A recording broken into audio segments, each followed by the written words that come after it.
All right, well, welcome back to our subcommittee, statute review subcommittee meetings. I co-chair the subcommittee along with Katie Connell, who's with us. And the last time we met, last month, I think Katie was sick or traveling or something, I don't remember, but she and I have talked and kind of filter in to some degree about what we talked about.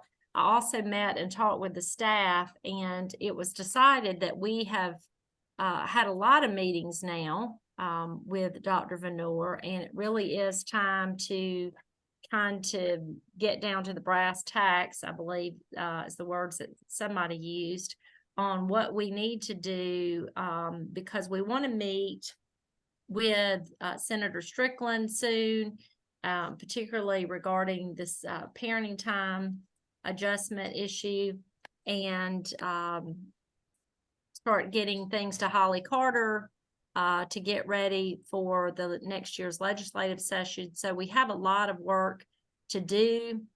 And I asked the staff, and y'all know that we have this wonderful staff, to sort of put together this chart of kind of what we've done, what we've agreed upon, what we have not agreed upon, what still needs to be discussed, so that we can have a real structured meeting today. Katie, do you have that spreadsheet, if you will, that talks about the contract requirements versus what we've done? I do, and I've read it, and I agree, and I'll just remind everybody that I'm out of town. I'm on the West Coast right now, and based on my experience with Zoom court this morning, my connection can get iffy. So I'm going to let you do as much of the heavy lifting as you can, Judge Williford, because I'm finding that I can hear everything, but I've gotten kicked out when I try to, when I'm the one contributing too much. Maybe that's the universe's way of telling me to be quiet. Well, I'm at home, and I know that the staff sent out an executive agenda, and I'm operating without a second monitor or a printer. So I don't remember exactly what it said, but I do know that Ms. Lawrence is supposed to probably give us some instructions or some rules to go by before we get started. Is that right, Ms. Lawrence? Yes, Judge. Okay. All right. And well, good afternoon, everyone. I'm LaTonna Lawrence, and I'm the program coordinator for the Georgia Child Support Commission. And I will briefly discuss a few rules to help us navigate the meeting today via our Zoom webinar. The Statute Review Subcommittee members and staff are designated as panelists within Zoom and can speak at any time during this meeting. All of the participants are designated as attendees and are muted during the meeting, but may type a message in the Zoom chat feature if needed. The Child Support Commission does not hear public comment during any of its subcommittee meetings. Accordingly, we will not be accepting public comments today. However, you may leave a written comment for the Commission at any time through the Commission's website. For your convenience, I will place that web address in the Zoom chat momentarily. Also, anyone wishing to give public comment by speaking may do so at any full Child Support Commission meeting, which the next one will be held on November 17th, and details of that next meeting will be posted as well in advance of that meeting on the Commission's website. In conclusion of today's meeting, staff will post the recording on our YouTube channel, Georgia Child Support Commission, and I will also place our YouTube channel in the chat for everyone. Thank you, and I will turn it over to Katie for the minutes. And yeah, if I could just add a quick footnote to explain to folks, for these recent statute review subcommittee meetings, we've been inviting a few more panelists over, folks that were on our study committees previously. That explains our extra guests today. Thanks. Okay, take it away for the minutes. But unfortunately, we're 1, 2, 3, 4, 5. We're still at 7 by my. Right. So we'll skip over that agenda item and wait on that until we have quorum. So that puts us looking at the executive agenda. Judge Williford, I think we're going to start with continuing our discussion of parenting time, since Judge Palmer can't join us until for another hour or so. Does that sounds right, right, everybody? So Judge Palmer is going to be joining us about low income deviation later on in the meeting. I'm not sure how late he'll be. So it looks like we need to talk about the parenting time deviation, also known as the parenting time adjustment, depending on which way we go. And as you all know, we have been discussing this for some time now with Dr. Vanor, who joins us again. And that's going to take me, I think, to the staff document that the staff put together with contract requirements versus sort of the preliminary short answer by Dr. Vanor and kind of where we believe we are with the different requirements and whether or not we've met those. So I'm just going to kind of briefly go through those one at a time until we see exactly what we need to get down to. So number one on the contract requirement was contract will identify the main methods used by other states to account for parenting time when calculating child support. And Dr. Vanor has given us dozens of methods currently in use by other states and has provided us with an overview. And so that I believe, and hopefully everyone believes that that requirement has been done. If you want to see further details, you can look at Dr. Vanor's May 14th report. If there's anyone that still has some answers about or questions about what other states are doing, then refer to that report. Number two was contractor will give a recommendation as to the simplest method to account for parenting time and child support calculations. And the short answer to that was that all of the formulas are simple if automated. The easiest formula to calculate manually is a percentage adjustment, such as what Arizona and Kentucky use. There is a trade-off, however, between simplicity and precipitous decreases between intervals, and that is illustrated in exhibit that we can look at if we need to. But the short answer was that Dr. Vanor has shown us what the simplest method is, the one that after Arizona and Kentucky, as Jane identifies in the column to the left, staff believes the cross-credit formula would be considered the next simplest, and has provided us with a copy of that. So the two main options then were the cross-credit versus the Minnesota / Michigan, thank you, Minnesota / Michigan. And as between those two, cross credit would be deemed simpler as it is easier to walk through than the Minnesota / Michigan formula. And we say Minnesota / Michigan because they're basically the same formula, but one is currently using 2.0 and the other is currently using 2.5. Is that correct? But essentially it's the same formula. So I believe we had a lot of discussion in the last meeting about, potentially not recommending the cross credit because it required the additional calculator, and because the team that did this parenting study for so many years and put so much effort into it believed that the Minnesota / Michigan formula was the best formula for Georgia. And the bottom line was it doesn't really have to be simple because all of them are going to be automated. And there was a lot of discussion about whether or not it matters if the math is complex or if the math is not complex, because we really all right, Minnesota is 3 and Michigan is 2.5. Okay, so what Dr. Vanor says in the chat. So the discussion was we really don't have to understand the math so much if, the formula is going to do it for us. And so the consensus is, at least in terms of the contract requirements of Dr. Vanor telling us which one's the simplest, that had been done. 3 was contractor will provide recommendation on what is the most appropriate method for Georgia to consider to account for parenting time and child support calculations. And of course, that's the meat and bones of it. It's not what's the easiest, but what is the most appropriate. And the number 3 is probably the one that we've spent the most time on and will continue to spend time on. And then contractor will provide recommendations accounting for parenting time in cases with various levels of parenting time ranging from 1% to 49%, and accounting for parenting time in 50-50 equal custody cases, and then also in the split parenting cases.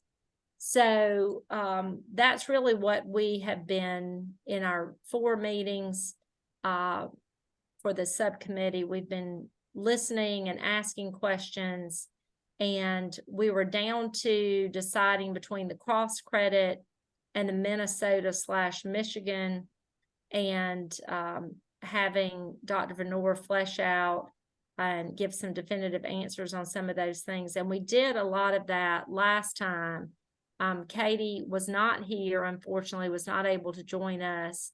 But it sounded to me like there was a pretty good consensus that the Minnesota/Michigan at 2.0 was something that was being recommended as the most appropriate method for Georgia. And Dr. Venor had sort of explained to us how the ones that were at 3.0 and 2.5 had decided that that probably was not best, and were working towards, I don't want to put words in her mouth, but working towards perhaps going to the 2.0.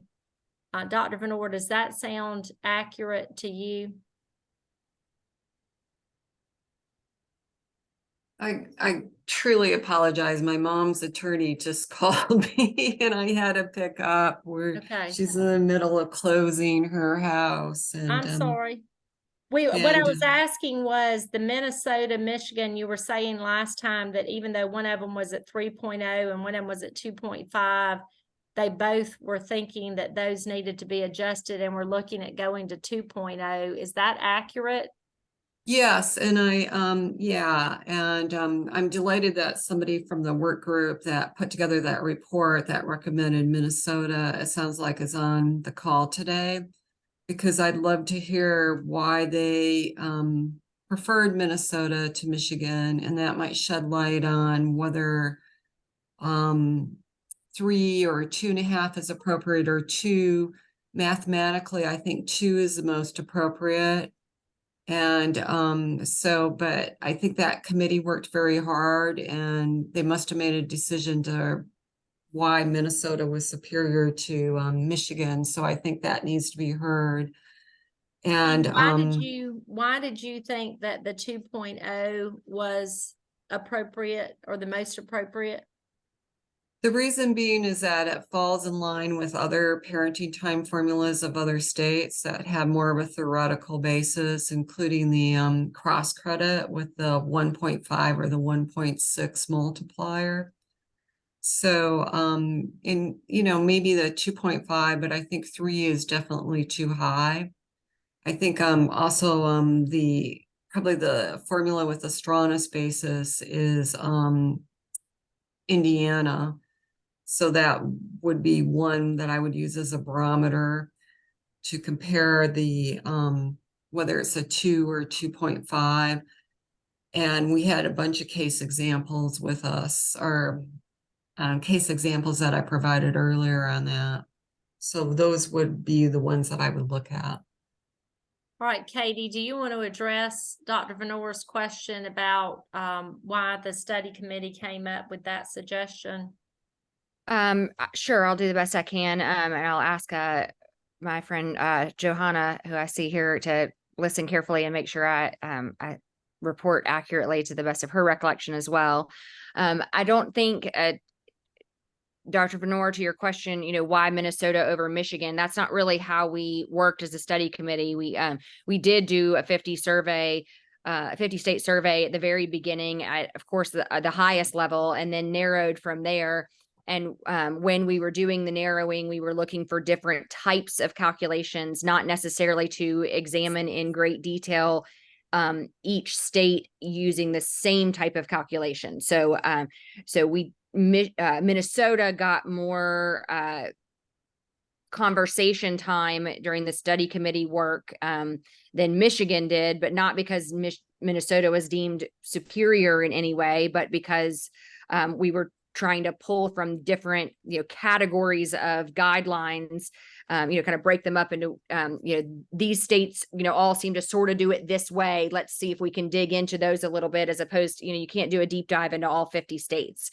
So I don't think it's fair to say that the study committee, even with all its hard work, and certainly it was hard work, we didn't do a full analysis of Michigan versus Minnesota.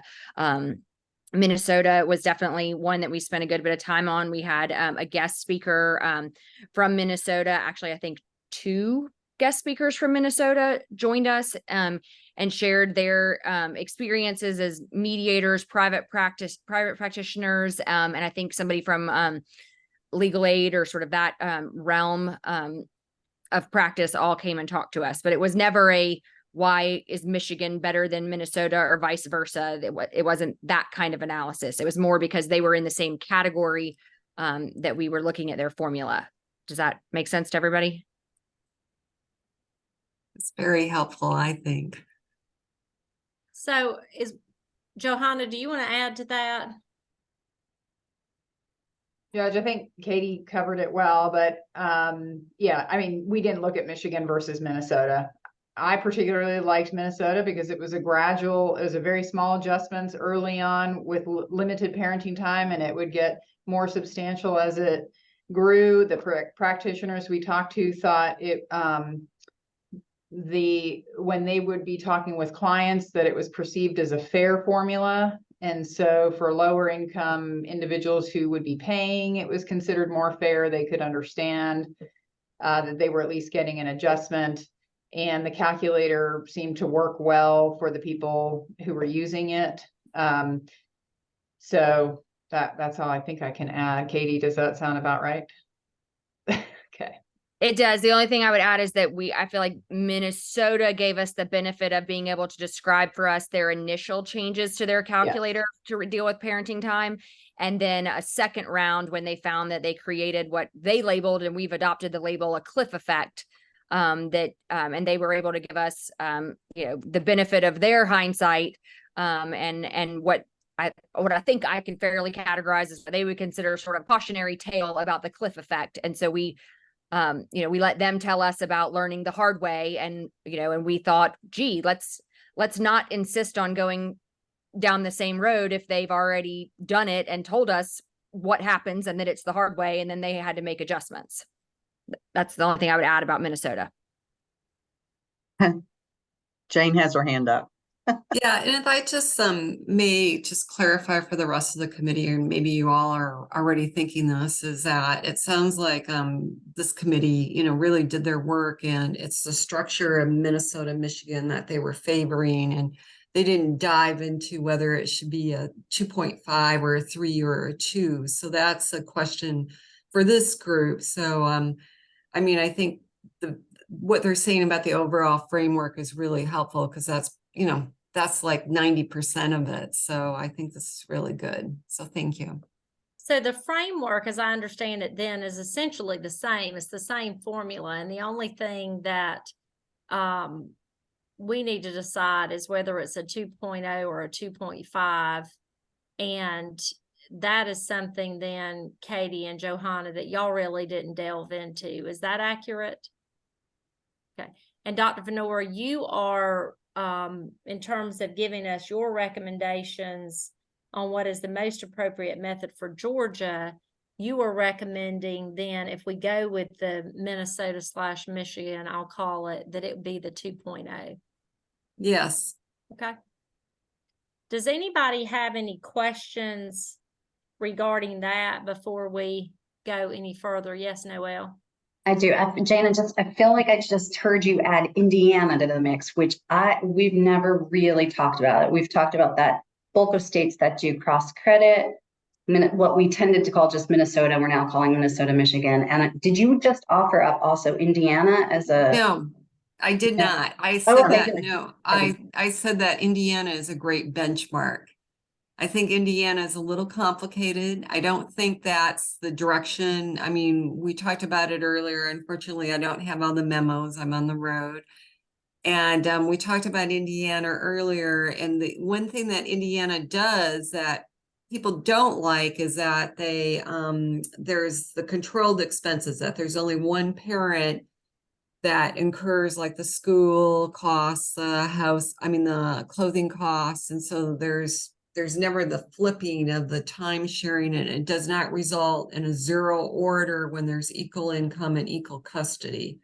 Mhm. And that's probably the big one, when there's equal income and equal custody. But I still think the parameters of it are well thought out, particularly for lower levels of time sharing. So I like to use it as a benchmark when I'm comparing other formulas. Is there anybody that still wants to discuss the cross credit method further, or is everybody okay with us presenting as our recommendation the Minnesota/Michigan method with the 2.0? What are we calling it? A 2.0 factor, or what is the right word? Exponent. 2.0 exponent. That's the word I was looking for.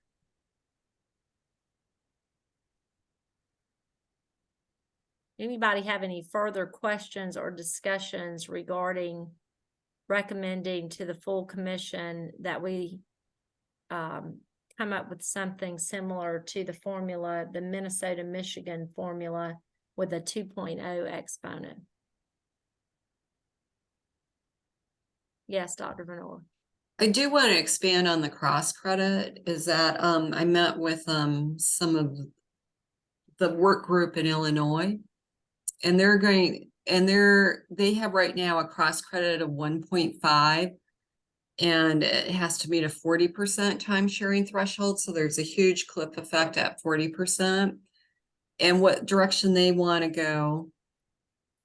And I won't be surprised if they're effective. They want to make 2 changes. Well, actually 3, is to go with a multiplier of 1.65. They want to get rid of the threshold of 40%. And what they will do then is that threshold becomes a variable threshold if it's if the parents have close to equal incomes, it's going to keep happen lower before they get the adjustments. They're going to put in the wording if the sole custody order is less than the shared parenting time order, use the sole custody. And what it does by taking that out is it creates a variable threshold that will depend on the income gap of the parents. So those with a high income gap, they're not going to get any adjustment until they have a lot of time sharing. But those with a little income gap that have very similar income, they'll get adjustments at low time sharing. So it becomes income dependent.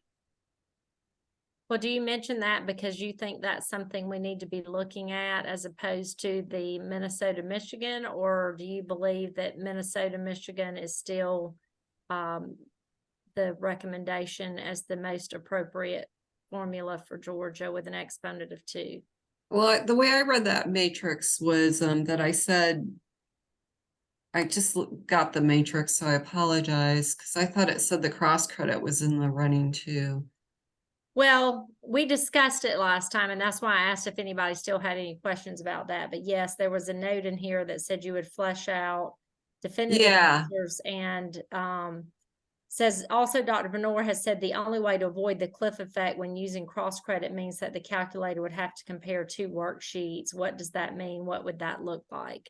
Okay, so yeah, so the way that I described Illinois is if Georgia wanted to do the cross credit, I would do it the way I described it. And so what that means is that you have to calculate the worksheet, or the is that what you call them? Yes. Worksheet for the Yeah, sole we have custody. schedules that feed into the worksheet. Yes. So or it'd have to be a schedule. You would have to calculate what it would be with no time sharing. And then you'd have to calculate it with time sharing to make sure that the time sharing amount was lower. That was not lower than you would use the one without the time sharing, assuming the child was in the home of only one parent all the time. So yeah, manually it would be more paperwork, but it does remove the black box of Minnesota. I mean, I do think for legislators, the cross credit is easier to understand than the Minnesota adjustment, but I assume that the work group addressed that issue. So, I mean, the way I read that matrix was that I recommended either the Minnesota, Michigan, or the cross credit, but with all the little layers or whistles that I talked about. Does that make sense? It does. Do you prefer one over the other, or is it hard to say? Well, if I was to look at that list, I mean, appropriateness for Georgia, I think that work group, if they recommended Minnesota, I think they're closer to the ground to know what's appropriate for Georgia. Ease of use, it depends on if you want to use automation and, Well, so, I mean, I could go through all these list things. I don't, I haven't scored it. I Yeah. heard a voice. So, that was me, Elaine Jane, saying Elaine just said we would want to be able to Yeah. calculate it. we will automate it completely. Yes. yeah. Also, may I add, I don't think it's fair to say that the child support, or excuse me, the parenting time study committee, was considered, or was it, I don't think it was part of our charge, and I don't remember it being part of our discussions about what we felt like the legislature would understand the easiest. We were more focused on what, first of all, information gathering, learning, comparing, but then sort of where we thought Georgia should go, not about what we felt like the legislature would most easily understand or even pass, or even, I mean, we were kind of looking at highest and best, not what we felt like we could pass, if that makes sense. I understand that's a consideration and it's a reality, but that wasn't what the study committee was focused on in my opinion, in any way, shape, or form. But maybe it was considered and I just don't remember the conversation. Well, let's just look at each one of these. Appropriateness for Georgia, I heard Dr. Venor, if I understood her, say that she defers to some extent to all the hard work that the parenting time study committee put in, because y'all are the ones with boots on the grounds working in Georgia with the statute. And so ease of use, as I understand it, both formulas are going to be simple because they're going to be automated, correct? They're going to be completely automated. Correct. Understood by guidelines users, including parents. Well, what say you there, Dr. Venor, in comparing the two? Is the one more easy or less easy to understand by parents and guideline users? Well, I think Katie talked about talking to Minnesota, and it sounds like the guidelines users understand that. And I've never heard of people questioning the formula, both in Michigan or Minnesota. I have heard people in public hearings suggest a formula similar to the cross credit. So I don't think it's definitive, which is more understood. Right. Does anybody have any questions related to that? Which one of these methods is, I guess, more easily understood by guidelines users, including parents?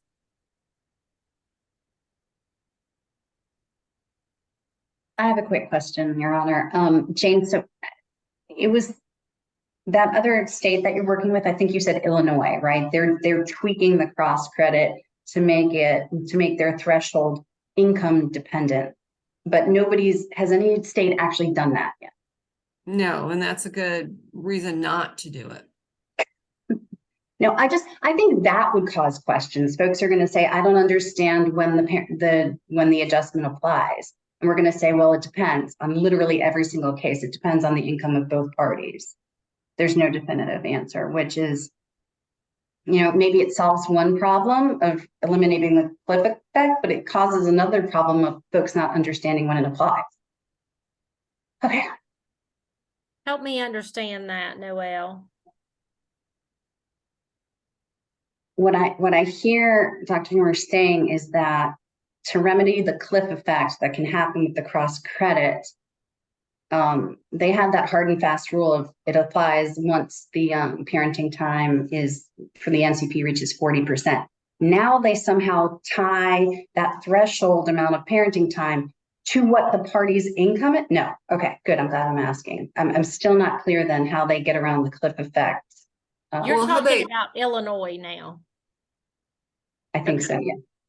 Yeah, so this is the cross credit, and Illinois is interested in retaining the cross credit, but getting rid of the cliff effect. Nobody wants a cliff effect. And what they realized is that, so what causes the cliff effect is that multiplier. Because really, the cross credit is just the way you do business as usual. Only now, instead of you have a basic obligation, you're multiplying it by 150% is what most states do. Illinois is talking about 165%. And so they owe more. There's more to raise that child because the child's being raised in two households. So when you do the math of it, because we increased it by 150% or 165%, and that depends on how much expenses we think are duplicated, meaning the housing and the transportation, that sometimes it could result in a bigger order for both parents because, it costs more to raise a kid. So whether it results in a bigger amount because we inflated it by 150 or 165%, is really going to be dependent on how close their incomes are similar. If their incomes are not very similar, then they're going to have nearly 50% time sharing to get that adjustment. And we could run some examples to show it. And then if their incomes are very similar, or let's say the parent with more time is also the parent with more income, that lower income parent who has the lower amount of time will get that adjustment maybe for 90 overnights. And so the reason Illinois likes it is exactly for that reason, is because and that's probably the complaint with these non-linear formulas such as the Michigan and Minnesota and the Oregon approach, is that they don't work as well when there's huge income disparities. And so I think that's a strong point. That's probably the reason that I brought it up, that Illinois is doing this. The thing that I have to totally agree with Noelle is no state has done this yet. All the states that use a cross credit right now have a threshold. So a time sharing threshold. So that's a weakness, so that Georgia could actually get their act together before Illinois gets this passed in legislation, assuming, there isn't even a bill drafted in Illinois, but both of these attorneys are they've been very successful before with the Illinois legislature. So anyway, did that make more sense? For me, I'm still wrapping my head around, the Illinois workaround of the cliff effect and all that jazz, but I will get there. I think I'll get there. Maybe I'll go back and read your report. Well, I don't think it's in the report. It's a new sort of thing. And it has to deal with, you have to, we need some examples if I can't explain it because it's very abstract. It has to do with the cross credit being increased by 150, or 165, most states use 150%. So we're making that whole basic obligation bigger. And so there's sometimes that it's going to result in a number higher than if there was sole custody.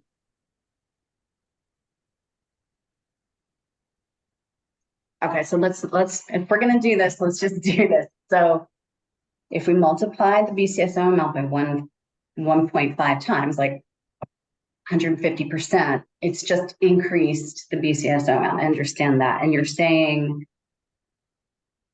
that's gonna be high. Oh, you're saying if one parent wasn't in the picture and the other parent had 100% of the BCSO? Then it would be a higher order. So imagine that we had, I'm trying to come up with an example at the top of my head where we could just think of the math. If we had one parent that had 90% of the income and he only had 30% of the time, he's probably not gonna, his sole custody order is probably going to be less because of that multiplier. I really think I need to run some examples and, I don't think we're going to be able to do it on the fly. Okay. But y'all are discussing the cross credit method. Mm-hmm. Noelle, do you have a preference for the cross credit method over the Minnesota Michigan method, or you just wanting to make sure that we've looked thoroughly at? Yeah, I don't. I don't. I've been talking about this for 4 years, and it's sometimes, Yeah. I mean, there's pros and cons to both. I think the study committee folks favored Minnesota. I think there's strong points for that. I think it's hard to explain, but I do think it automatically avoids the cliff effect, which was our big problem with the cross credit. But if You're saying if Illinois has worked a workaround for the cliff effect, then the perhaps cross it's worth credit, looking at again. right, but this has just come up now, so I'm trying to, yeah, because I think that was our main problem with the cross credit. But also, I don't want to speak on the toes of Johanna and Carol Walker, who are both with us. Dr. Venor, would they still have to be 2 worksheets in Illinois regardless? Yes. Which was a negative also of the cross credit method, is that it was the 2 worksheets, correct? Yes. I guess, my opinion is that we don't necessarily need to rush it. If there's something new out there that is going to solve all the problems, we should look at it. But at the same time, I'm concerned about bringing in new formulas now on August the 18th after 4 years of work, and we're really trying to figure out how we're going to get something done for the next legislative session, because the truth of the matter is, this is something that was reserved back in 2006 and it's 2023 and we're moving into 2024, and we really have got to have a parenting time adjustment. And so, I am certainly just one of many people who need to weigh in on this, but I think that the Parenting Time Study Committee has said that they think the Michigan-Minnesota is a good formula for Georgia, an appropriate formula for Georgia. Nothing's going to be perfect. Dr. Venor has said that she agrees that it is at least one of the most appropriate methods for Georgia, and her opinion as to the appropriateness for Georgia, I think, is bolstered by the fact that the folks who have worked in Georgia on these worksheets and schedules for many, many years, and for 4 years have studied this, have decided that that is probably the best formula for Georgia, that we should probably make some decisions about that. But if there's somebody who wants Dr. Venor to give us more examples of what Illinois is looking at, which would be the first state in the United States to do it that way, then speak now or forever hold your peace.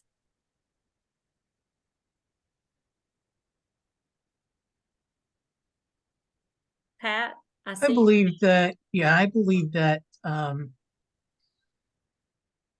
I don't think Georgia needs to try something that's untried at this point. And I think that having to do multiple worksheets is going to make things more difficult for especially those people who have to represent themselves. And so I believe that the Michigan, Old Michigan, whatever it's called, formula would probably be the best for Georgia. And I hope that we can move forward based on that so that we can get something to our legislature for the next session.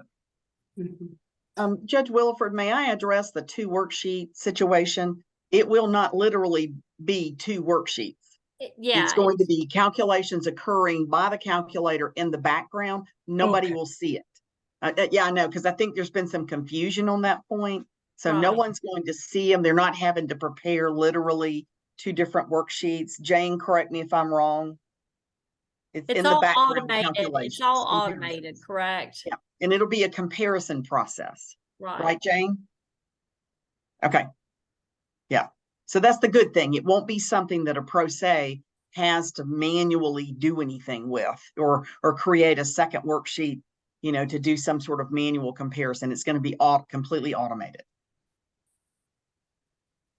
The Judge Will- calculator creates the 2 worksheets and compares them, correct? Yes. It's going to be calculation comparisons. So does that sort of fall under the understood by the guidelines users, including the parents? Is that harder to understand? In other words, That's a good question, because that's one of the things Noelle and I have been having some conversations about exactly how it's going to look and work within the calculator. And we don't know all those answers yet, except it is our goal to make sure that we are automating the process, because that's what we've always had available for Georgians. And we're going to stay with that, making sure we automate it all. I'm not sure exactly, what it's going to look like.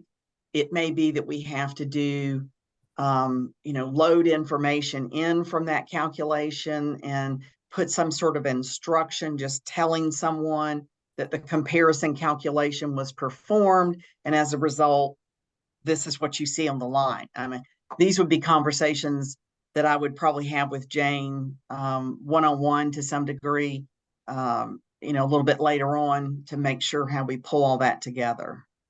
well, and I don't think that was the real issue with the cross credit. I think the real issue was the cliff effect. And Yes. it sounds like that Illinois is trying to come up with a way to get around the cliff effect, which has not yet been tested, to Pat's, what Pat was saying. Do we want to be on the forefront of this and be the guinea pig on whether or not this new idea is one that you can use the cross credit but eliminate the cliff effect? And I think, Pat says, no, we don't. Does everybody agree with that? I just briefly, and Deborah Johnson wants to speak, but I want to say Illinois might be doing that because they've already adopted the cross credit. So now they're looking to fix the cliff effect problem, but we could, to Katie's point and the study committee's point, just don't even use the cross credit and grow right with the Minnesota option. So. Deborah? Thank you. I'm not on the committee that looked at the parenting time deviation, so I'm just here to ask a question, having heard what y'all have been talking about so far. At the whichever method, but the question popped in my head when you were talking about the 2 worksheets idea, and that there wouldn't actually be 2 worksheets because the calculator was going to do everything. In my mind, the biggest challenge about 2 worksheets is not paperwork, but is at the end of the day, it results in 2 child support orders, one to be paid by one parent to the other and the other to be paid by that parent to the other. Of course, I'm seeing the 2 worksheet problem in split parenting cases, which is not what you're talking about. I just want to ask, with this cross credit thing that behind the scenes is going to be doing 2 worksheet calculations, is it going to spit out one child support amount to be paid by one person to the other, or is it going to spit out 2? It's not really 2 worksheets. That was probably a bad way of saying that. It's comparing what it would have been to what it's going to be to see, is this going to be more or less, and then deciding which one to use. So it's, it has nothing to do with what we're used to with 2 worksheets with split parenting. So that's not really the issue. The issue, is the cliff effect, and Illinois has said, all right, we think we have a workaround with the cliff effect. Let's try this. And that may or may not work, and it hasn't been tested anywhere else. And so I'm of the opinion that we should do the Minnesota, Michigan with an exponent of 2.0. And I'm interested in hearing from anybody who is for or against that, because I really do think we're at the point where we need to make some decisions on that. And when I say I think we should use it, obviously this would have to be presented to the Child Support Commission, and then the full commission, then assuming they would adopt our recommendation, then it would be presented to the legislature. Judge Wilford, first of all, I'm going to apologize for not being able to attend the July 21st meeting, but I wondered. Yeah, Regina, we're really lost without you.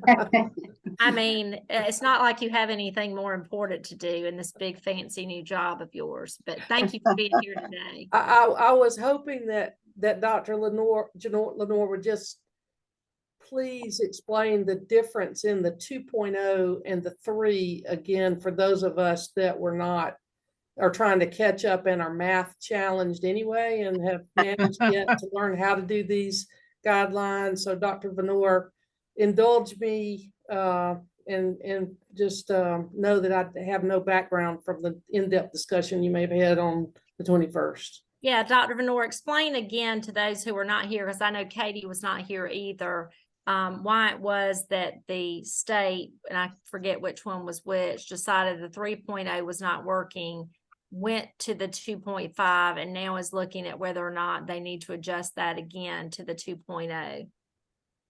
Right. If you look at the July 17th memo, it has the case examples, and it shows the impact of using a 2 exponent, which is what old Michigan, the way Michigan started. And then Michigan's now at a 2.5. It shows the impact of that. So it shows the impact of 2, 2.5, 3, and 1.75. Michigan started with 2, went to 3, then came back to 2.5. They're thinking, probably should have stayed with 2 to begin with. And then the higher the exponent, the smaller the adjustment. So if you go with 3, you're going to see, which is what Minnesota uses, you're going to see that there's the least amount of adjustment. So the order is closest to the sole custody. It does not mean anything as far as the multiplier, like the cross credit, that 150% of child rearing expenditures are duplicated, 50% are duplicated. That's why they use 150. There's no theoretical rationale for 2, 2.5, 3. It's purely an outcomes issue, whether you think that the formula should produce a higher amount or a lower amount. And when I say I think that 2 is appropriate, I look at the other formulas, for instance, a cross credit with a 165% multiplier in an Oregon formula. And then I look at Indiana, even though it's not in these, and I go 2 feels right, in the sense that I do know that the cross credit has a theoretical basis, because of what it is a theoretical order for mom, a theoretical order for dad, weighed by time. So to me, that has a theory behind it. And so does Indiana. So that's why I use those as barometers. And old Michigan 2 comes close to what I use for barometers. I'll stop there. as I understand it, the higher the exponent, the smaller the adjustment. And in looking at the cross credit at 1.65, the 2.0 was which the cross credit at 1.65 has been tested and has a theoretical basis. And so using that as a barometer, the 2.0 is the closest then to the cross credit at 1.65. Is that accurate? I'm checking it with the case examples. Yeah, I think 2 might be a little bit 2.5 for some of these case examples as I'm looking at them, but some of these case examples are extreme. They're not your ordinary case examples. Yeah.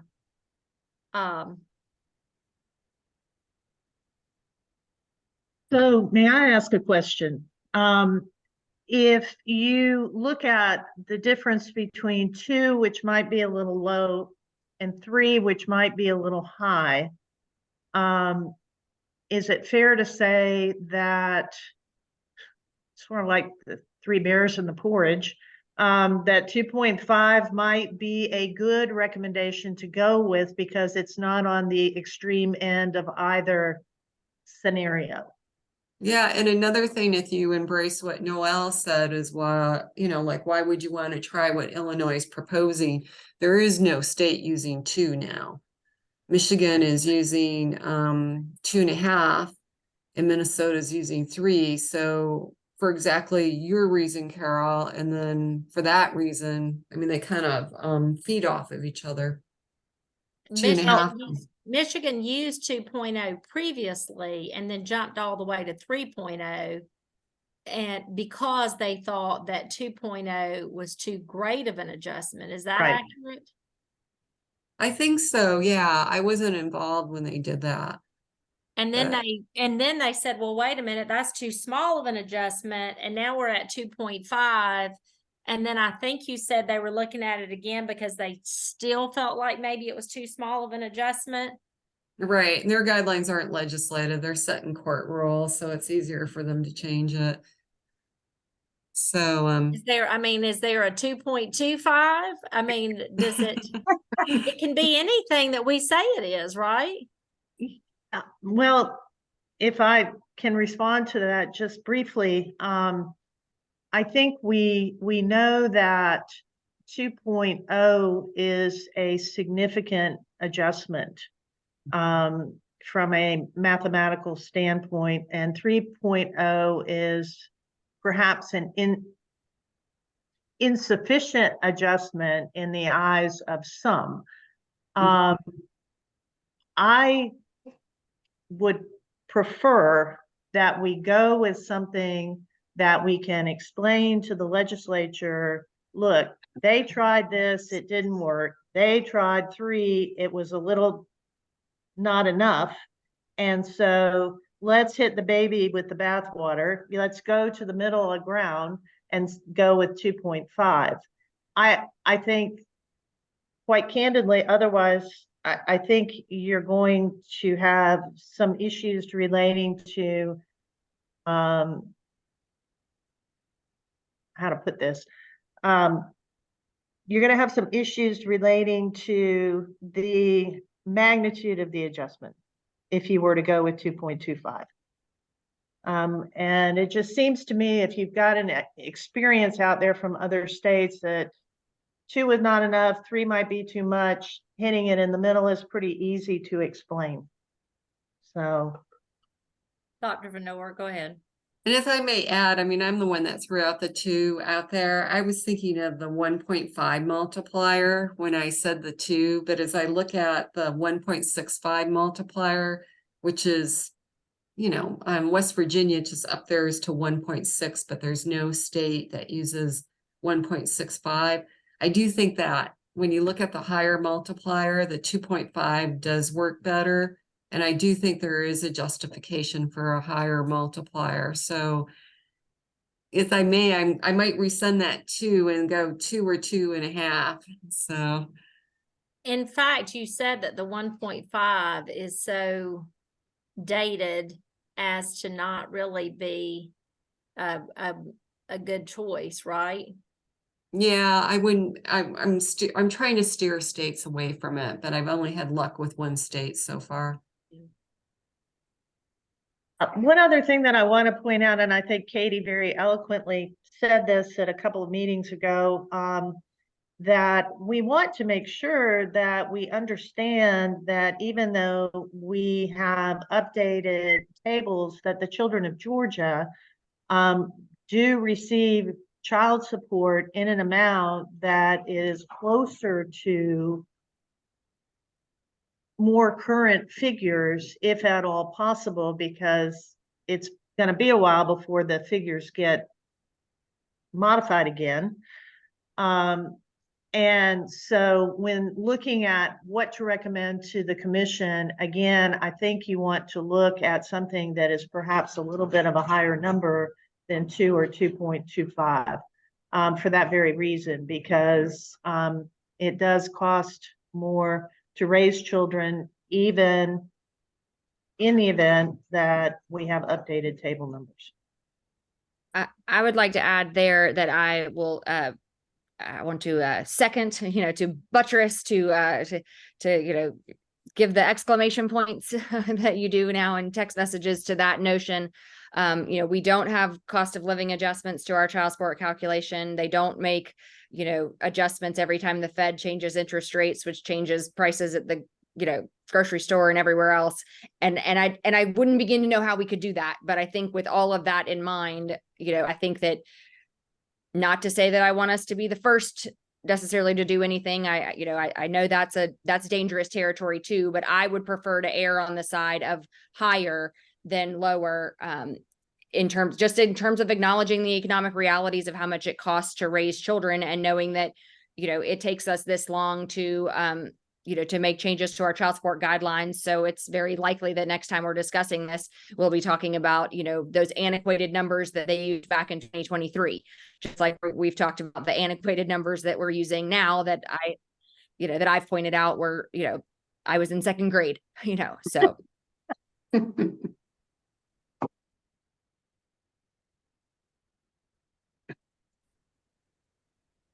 Judge Williford, I want to point out that we're at 2:34 p.m. and I know we need to entertain the low income deviation as well today. So I don't know if out of our 12 items, we've talked about 3. So I don't know how you want to handle this. Maybe Judge Palmer wants to address that as well. I just wanted to mention that. Judge Palmer, how much time do you need? Well, if it's up to me, I need about 5 minutes. That's what I thought, but but that probably won't. Let us wrap up on number 3 Yeah. You're fine. of our contract requirements. Yeah, and I don't need as much time. Let us wrap up on number 3, Elaine, and then we will, there's a few things I want to address, and then we'll switch over to Judge Palmer. And then if we have any time left, he will switch back over to us, I hope. All right. So the other things we talked about, all right. So I think we want to look at Minnesota, Michigan with an exponent of 2.0 or 2.5 or somewhere in between, but it's looking more and more like 2.5 ought to be what we're looking at. So probably we ought to look at some real serious examples of, and I know some have been done already, but maybe some examples of what it is now versus what it would be with that formula at 2.0 and what it would be with that formula at 2.5. And then hopefully when we meet again, we can just say, all right, this is it, 2.5, or, but that sounds like where we need to be. Does anybody want any further discussion on cross credit, or can we just focus on Minnesota, Michigan, and figure out which exponent we want it to be?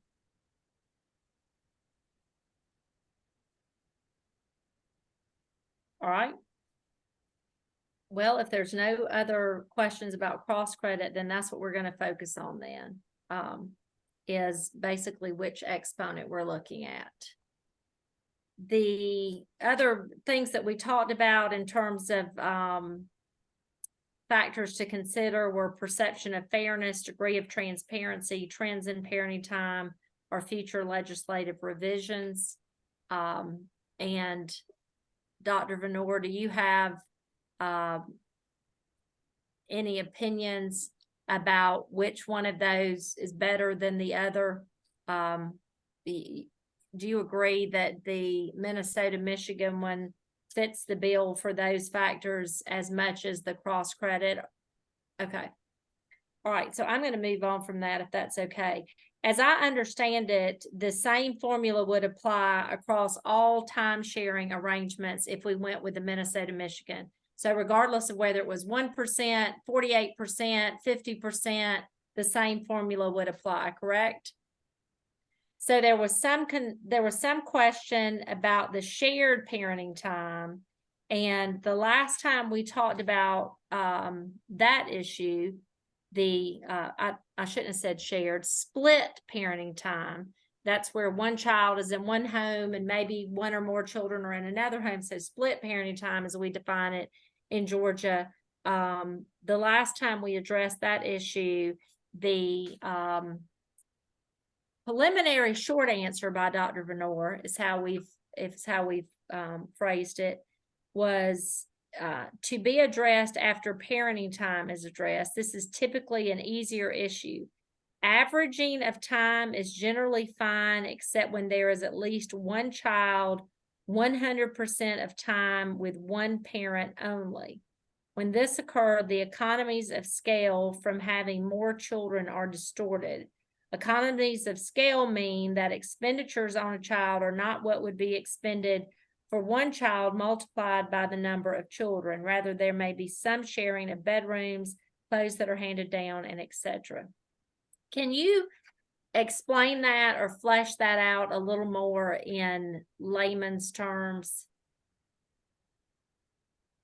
I The think split parenting issue is what we're discussing, how that would be addressed. we need to backtrack because if you use the Minnesota and Michigan, then I'm pretty sure they average the time. So I don't think I'm ready to answer that given the Minnesota, Michigan. I will say that the way that you do it now is fine, except for I like the formula, except that the two separate orders. If it was just one order, it'd certainly be better for us researchers. But I do have to circle back to that and look at how Minnesota and Michigan address it. All right, that's fair enough. So why don't we table that then for the next meeting, is that we will discuss how split parenting time would be calculated if we use the Minnesota-Michigan formula. Okay. The next one on our list was that when considering the most appropriate way for Georgia to account for parenting time, contractors will note that not all parents have been granted court-ordered parenting time.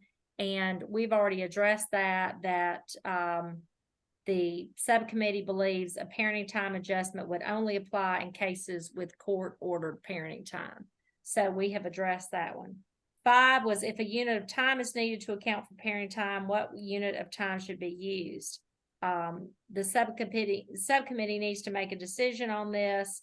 And we all agreed that the most important thing would be to allow for flexibility of non-traditional work and time sharing arrangements. And Johanna had recommended last time, for those of you who were not here, that we use the Oregon definition with some changes to that. And Noelle, you were going to make a PowerPoint slide to show the exact statutory language used in Minnesota, Oregon, and Tennessee, and one suggested by the Parenting Time Study Committee, and the one that was reiterated by Johanna on the call in July, and said that we could wordsmith those. Were you able to do those? Yes, and I can share my screen right now if you'd like. Okay, if you would. Sure. I just threw them in randomly. I put in Minnesota Tennessee, Oregon, and then the one I believe that was in the study committee's full report, and that I think from what I heard was what Johanna was offering up last week. Okay. Or Can last I month. ask you this? Can you share those in the next memo or materials that go out if we don't get to this further today, so that we can have a really good look at all of them? But let's look at the one with the suggestion in the study committee report. And that's the one that is the one that Johanna, the Oregon one with the changes that Johanna had suggested. Is that correct? That's my understanding. Yeah. It's for me, it recognizes that most folks are going to be able to do this based on overnights. So that's this subsection A. If you can't, for whatever reason, like the non-traditional work schedules or what have you, it offers up subsection B, which, Johanna, did you want to speak to this? I feel like this was your wordsmithing. It talks about regular and recurring daytime hours. And you add those up and divide it by 24 to get the equivalent of an overnight or a day.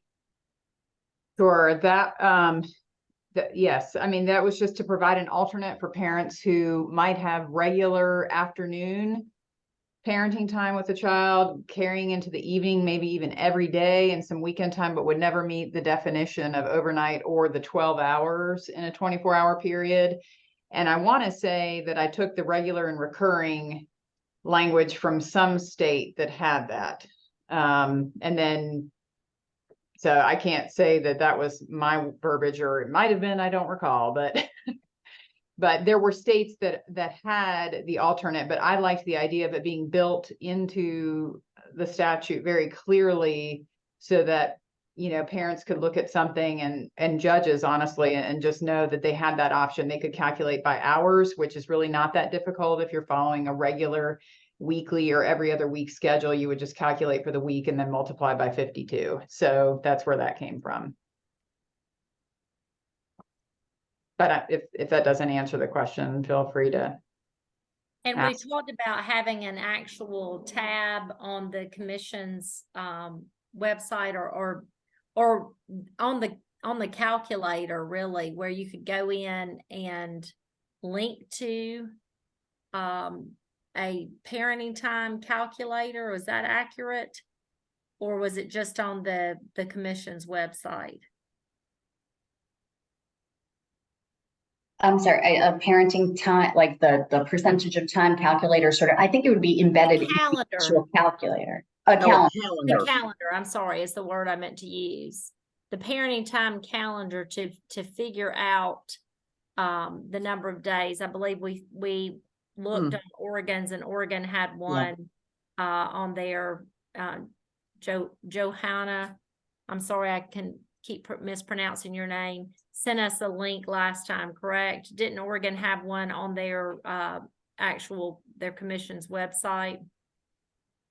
Yes, I believe, and I think Christina Scott was saying she particularly liked Oregon's tool for helping folks figure out their amount of parenting time.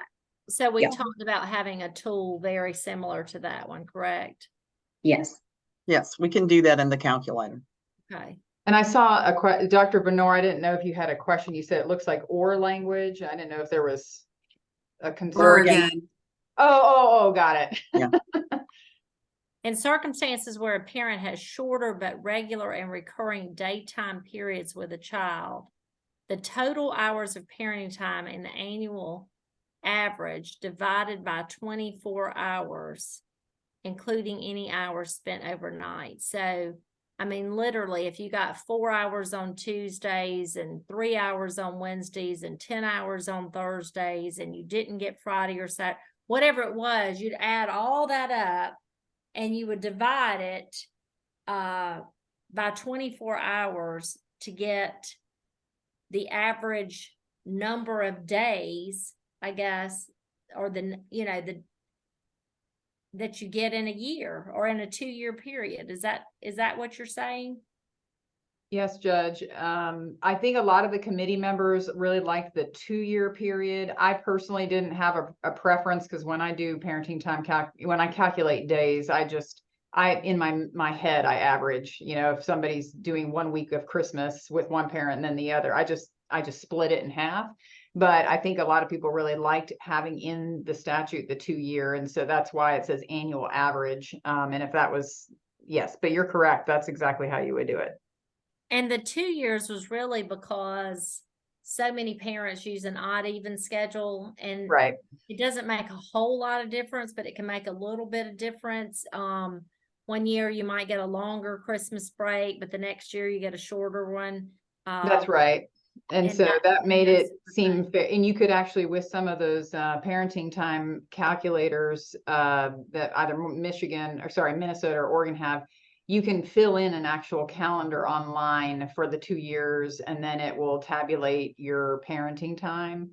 But since I work exclusively with pro se parties, and so my guess is they will just be trying to come up with a year's worth, and they might take a 2-week Christmas break period and say 7 days of that is with a parent, and the 7 days is with the other parent. But so I think the calculator would just offer a way for people to really think about that 2-year period and how many days they're getting. They could visualize it.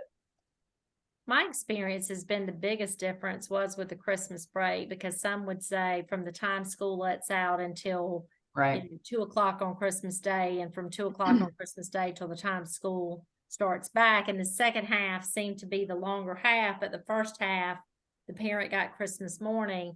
Unless, 1 year you have birthday, or the next year you have Easter or something, I don't see a lot of fluctuation in that, except for that long Christmas break period. So I agree with you, Judge, except for whatever reason lately, I would say in the last 4 to 5 years, it seems like lots of school systems have both a fall break and a spring break that are substantial. And so those seem to even each other out. But a few years back, if you did have, when fall break wasn't as popular, if you had spring break, in a given year plus the second half of Christmas, and really what I would say is that it's easy to say, hey, it all evens out in the wash, except when you're the one who's getting the slightly shorter straw each time. So I think, just to be completely fair, it may make sense to do 2 years. The bigger issue, or the flip side of that, I won't say it's a bigger issue, is when I talk to practitioners and judges about the work that we're doing, and they think, I've got to go in there and fill out this tool for a 2-year period. It sounds like so much more work than filling it out for a 1-year period. And they're like, y'all are nuts. We don't have time to be filling out a 2-year tool or a calendar. And so I was just sort of trying to weigh that in. For ease of use, would it make more sense to say, all right, you're going to go in there and put it in for a year? But then if you put it in for a year, you're going to have those that argue that, well, that's not really accurate because we have an odd even. So it goes to the easier versus the best again. And, maybe the best should win out. Anybody have a opinion on that? I do, Judge. What I want to say is that we can build in a 1-year calendar. We can build in a 2-year calendar, because it's all going to be in the background, and we can just put some instructions so that people can understand if I'm choosing 1 year, they can just do that. Or if they want to choose the 2-year, they can do that as well. I don't see why that wouldn't work. But are there any thoughts on that? I think that sounds like a great idea. Well, maybe, but then one person may say, I want to use the 1 year, and the other one says, no, I want to use the 2 year. The 2 year has me paying a little more, and the 1 year, You're right, because if they want to argue, they're gonna argue. That's right. I really think we need to decide.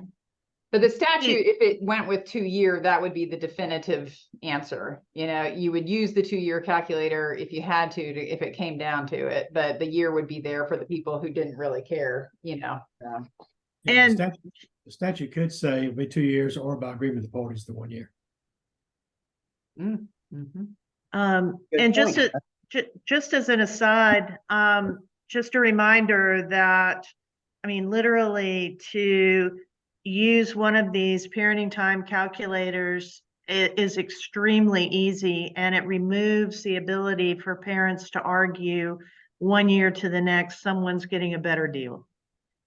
Which may be better than 2 separate calculators, a 1-year calculator and a 2-year calculator.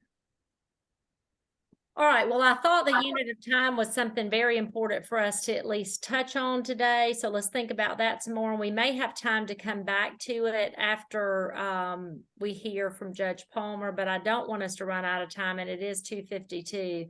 So I'm going to kick it over to Judge Palmer right now. I'm going to make a note of where we stopped our discussion on our spreadsheet. And if we have time to come back to it, we will. If not, we will pick up on this at our next subcommittee meeting, which is when, Elaine? September 21st. And Judge Williford, may I interrupt for just a moment? We've had a quorum of at least 9 for a while now. Could I beg mercy and take a quick vote on the minutes? Yes, Katie, go ahead. You took the words out of my mouth, Noelle. I was just going to say, while we've got it, can we please vote on, so I was not in attendance at the last meeting. I have read the minutes, but I don't necessarily feel like it's proper for me to move to approve them, but I will start by asking if anybody has any, proposed revisions or suggested changes to the, July minutes. Okay, hearing none, can I get a motion and a second to approve those minutes? I'll move to approve them. Okay, and I think I saw Pat, so we'll call that Pat's a second. All in favor of approving the minutes, which I will participate in that vote because I think I can do that. So everybody voting to approve the minutes from the July meeting, please vote now. You can show of hands, you can put it in the chat. Aye. Aye. Aye. Okay, anyone care to vote in the negative in terms of approving the July minutes? All right, hearing none, we'll let the minutes reflect from this meeting that the July minutes were passed unanimously. Thank you for that. And Judge Palmer, I think we're handing it to you now. Wait, let me All right. ask Elaine, you said September 21st, what time? Oh, I'm sorry. It is. The time is different. It's 10 a.m. September 21st is 10 a.m. That's what I thought. Okay. All right, Judge Palmer, go ahead. That's the subcommittee meeting or the. Yes, That's Okay. subcommittee. yes, the next full commission meeting is not until November. Okay. All right. So based on what we had asked for at the June meeting, Dr. Vanur came up with some new, really 3 proposals for a low income table based on the Rothbarth table that I believe we're going to be adopting, and the adoption of Rothbarth actually by itself did part of what we were, as I'd read it, what we were trying to do with the low income, effort that we've been going through for a few years now. But what she proposed was sort of three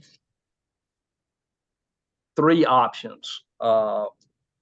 One, which was option A, had a low income table that phased out when you reached $2,500, and it has a table, and if the income was below $1,500, it just was 19% of income.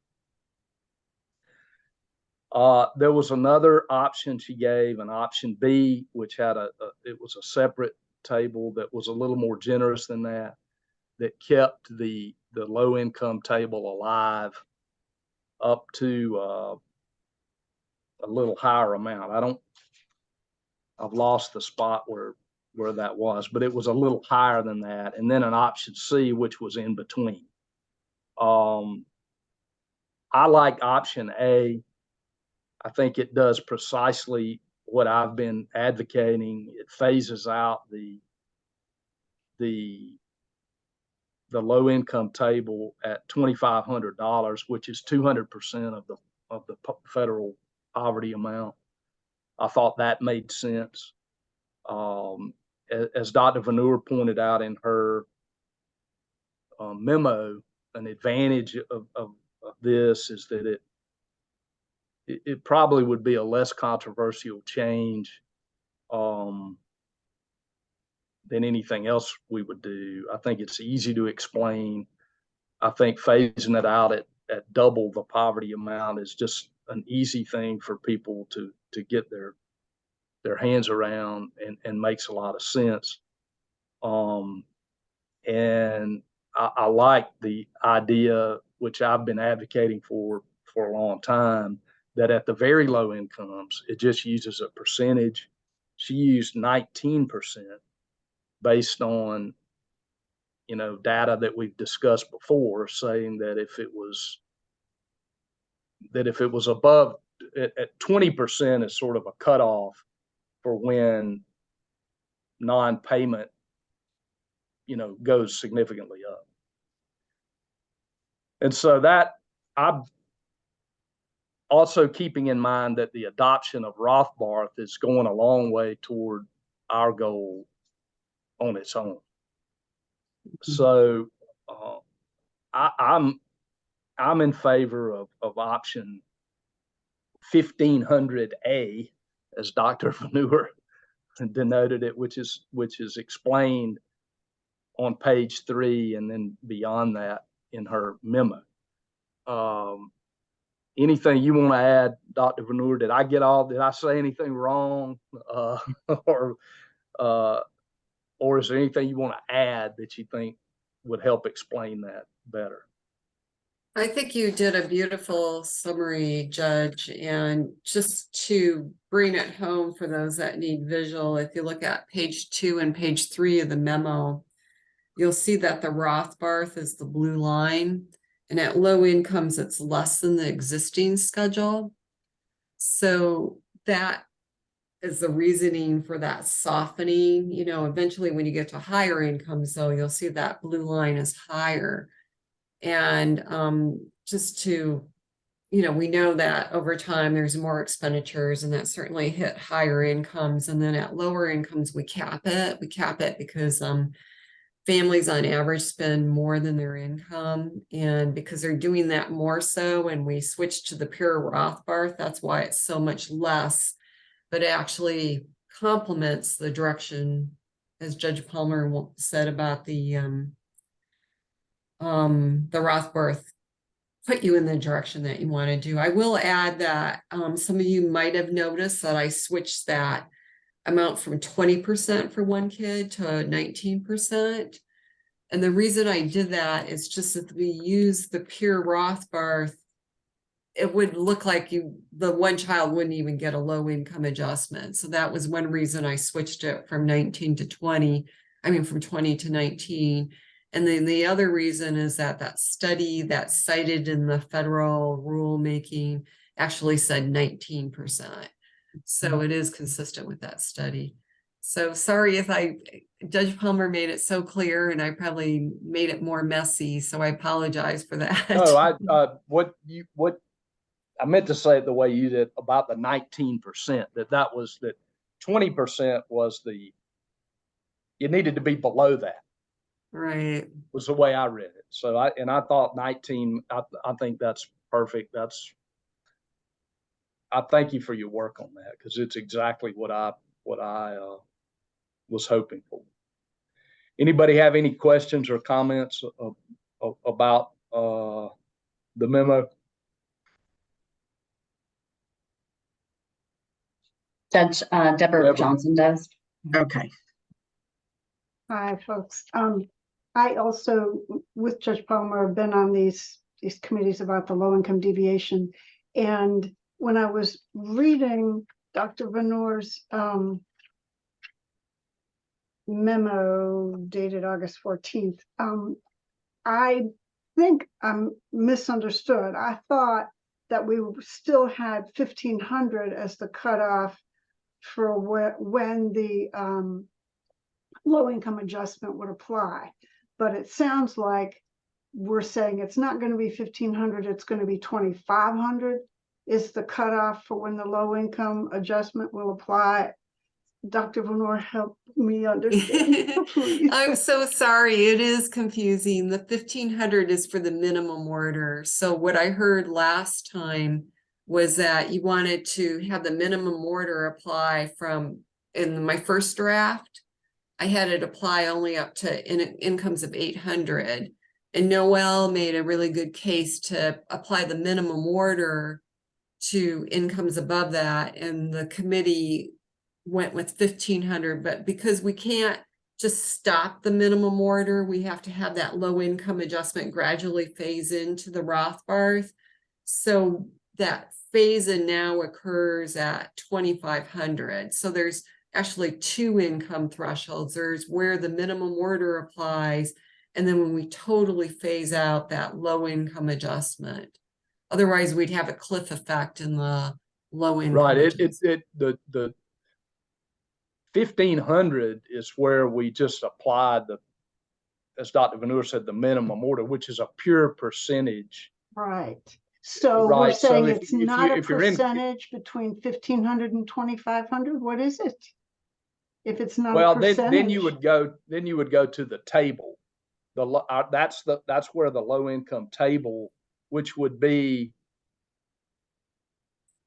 I think in every case, slightly more than that percentage wise. But the 19, if it's below, if your income was $100, it'd be $19. Right. It is the way, and if it's Yeah. zero, it'd be zero. Which to me makes sense, is that, and I thought that's what we decided in June, or said in June, was that we thought that if we were going to have a low income adjustment, it should shift from the BCSO arrangement to percentage of income. And so now we're no longer paying attention to the custodial parent's income. It's only looking at non-custodial parent, and we're looking at percentage of income. And there would be no cliff effect because it was a percentage of that income. So now it sounds like we're saying that's not what we are doing. What we're doing is we're saying it's a percentage of income if the person's below 1,500. Between 1,500 and 2,500, there's a table that is not based on percentage of income. It's a table, but it's not a table based on BCSO either. It's something else. Dr. Venor? I truly apologize, Deborah, because I know that's how you walked away from the June meeting, and I should have stopped it then, because my understanding was that they and of course I might have heard wrong, but I was that they were going with the Utah approach, 2 tables. And so this so with it, the income is below 2,500, they would use this table. And I realized in June that you thought that that other table would be just a simple percentage. Mm-hmm. And I didn't understand that. I don't know what the rest of the committee did, and maybe I misinterpreted the committee, but I realized that you and I were not on the same page that day. And I apologize that I should have paused everything and made sure that whoever one of us was with the committee, and we don't know who was, you know, understood. What is the extra table based on then? The one for 1,500 to 2,500. It's not BCSO and it's not a percentage. Where did those numbers come from? So what we did was, so do you have the table in front of you on Yes. page 5? Okay, so what I did was, so we knew with the below 1,500, that was the direction of the committee, the work group. And then I took the percentages from those studies quoted in the proposed in the federal rules. Mm-hmm. And they said that child support arrears accrue or payment does not occur when the order is more than 19% for one child and more than 28% for 6 or more children. So what I did was I used that 19% for one kid and then 6 kid in the maximum. And then I use percentages, and those are arbitrary, the 24% for 2 kids, 25% for 3, 4, you know, I try to make sense out of it based on, we know that 2 children usually cost about 50% more than one child. So that's why I did 24%, but you could select another one. And then you see that that exhibit 3 is only based on the obligor's adjusted gross income. And then exhibit 4 shows the combined amount. So that's the regular schedule. And you can see that that 2450, if you were to like do a continuous thing, you would see that the difference for the one child from 2450 to 2500 is about $9. And then you can see the rest of them are about $9. So I essentially made it even to phase it out to the regular schedule amount. So the 2,500 is based on the Betts and Rothbarth. And what I did is try to make a even increase for every $50 increments. So you'll see that for like one child, it increases by about $9 for every $50. And then for 2 children, it increases by, I can't remember off the top of my head. It looks like I thought it was more, but it looks like it's coming out to $9 too. So that's how I did it. Does that make sense? I'm concerned with the idea that if we're using combined adjusted gross income in exhibit 4, it's not comparable to the $2,450 at the bottom of exhibit 3. We can't make a smooth transition there because on exhibit 3, we're only looking at one parent's income, and exhibit 2, we're looking at both parents' income. And I'm not ready to assume that custodial parents don't have income. So we talked about that in the way that that's addressed. I mean, this was the Utah method and the Wisconsin method is that, and you can see the Utah method, that if the combined amount, and it's written, it might be in the other memo, that if the combined amount, if you use the schedule, like if she's got income of $1 million, obviously the order amount's going to be less, then you use the lesser of the two. So you're still doing 2 calculations. You're doing the income shares calculation, and then you're doing the calculation based on the low income table. And if it comes out less, using the income shares table, you use that. And I'd have to find the little sentence, but that's really easy to program. okay, so conceptually, what we have is a 2-stage low-income deviation. There's one kind of deviation for when the combined parental income is 2,500 or less, or we're saying no,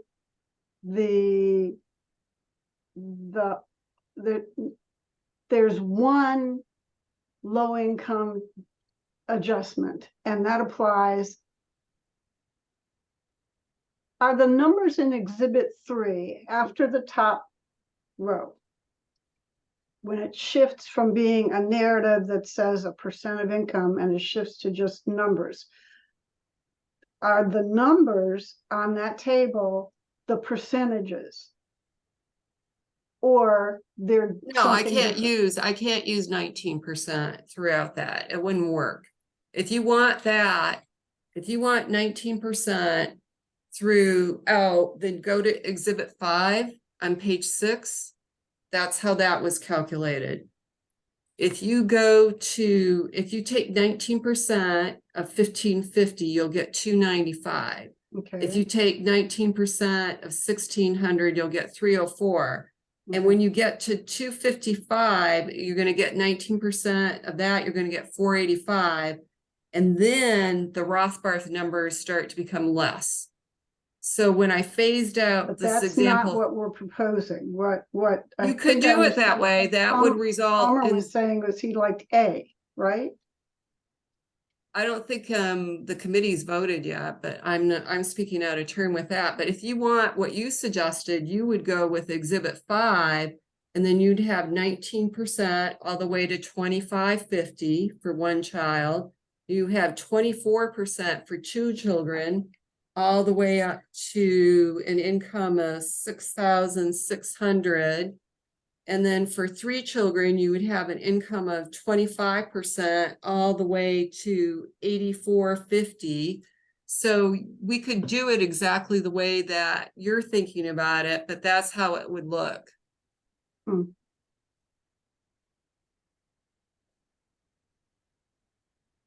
Thank you. Any other questions? I have one of Jane. I want to clarify one thing. Mhm. It says below, I'm looking at page 5, Exhibit 3, below 1,500. So are we saying up to 1,499? I think you could do what you wanted with that, Elaine. If you wanted So we it could to just say say if you're 1,500 and 1,500 below, or below. 1,500, that I think that would be easier for people. Yeah. Thank you. Dr. Brewer, I have a question about where this calculation comes in, and like an age-old question of, is this going to now be considered an adjustment or stay a deviation? It's my understanding from years and years of talking about this is now moving from a deviation to what I would call an adjustment, meaning just a step in the calculation of child support, another step in the process that ultimately obviously could be deviated from by a judge by using a deviation. But this is going to happen in determining the presumptive amount of child support. So that's the first question. The second question is, are we doing this just comparing it with the BCSO, or after we add the additional expenses that we in Georgia call Schedule D, health-related healthcare premiums, health insurance premiums, and work-related childcare? So my question is, where are we doing this comparison? I think that's a question for the committee. I didn't bring that memo, but I drafted it both ways in the legislation, and that must have been the June memo. I mean, I'm sorry, yeah, the June memo that it's got it drafted. I understand, but please correct me that you were thinking of it as a rebuttable presumptive, the low income formula, but Yeah, I understood at the June meeting that this was shifting from deviation to adjustment. And, but as to whether it was before or after the Schedule D stuff got added, I don't remember the answer to that. Well, I mean, yeah, my understanding is this is not a deviation. I mean, this is going to be the basic calculation Right. that you It's an come up with. I adjustment. mean, that an adjustment that would you would automatically do when you plugged in that number for income. And I also think, as I understood it, this number is going to be before the Schedule D stuff. I mean, I don't know any other way. I mean, I guess you could do it after that, but I mean, that varies so much. I would think this would have to come first, or Well, we don't ever calculate income Yeah, based on after Schedule D. It's always before. yeah, Schedule D. I know. Naturally, it would to me, it would come naturally before all that kind of stuff, the medical, premiums and whatnot. This is Elaine. Jane, I want to ask, because along the line of what Noelle was just talking about, I'm looking at your June memo, June 20, and page 4 in particular. And this is, I'm getting down to line 4, which is where the BCSO comes in. For this low income, we're looking at parent A is having $1,250 a month as low income. And so that would result in below the 1,500. and it's one child, I'm just gonna assume that, and it's gonna bring in a BCSO that's based on the 19%, correct? Elaine, unfortunately, I don't have a printout of that memo, and I probably have to redo it slightly, some of the language to accommodate the Rothbarths, because I prepared that memo before the commission voted for the Rothbarth update. So Okay, we might okay. we might have to make some tweaks to it. Right, let's do that afterward, because one of the things I have to understand is exactly where in the worksheet the low income comes in to play. Mhm.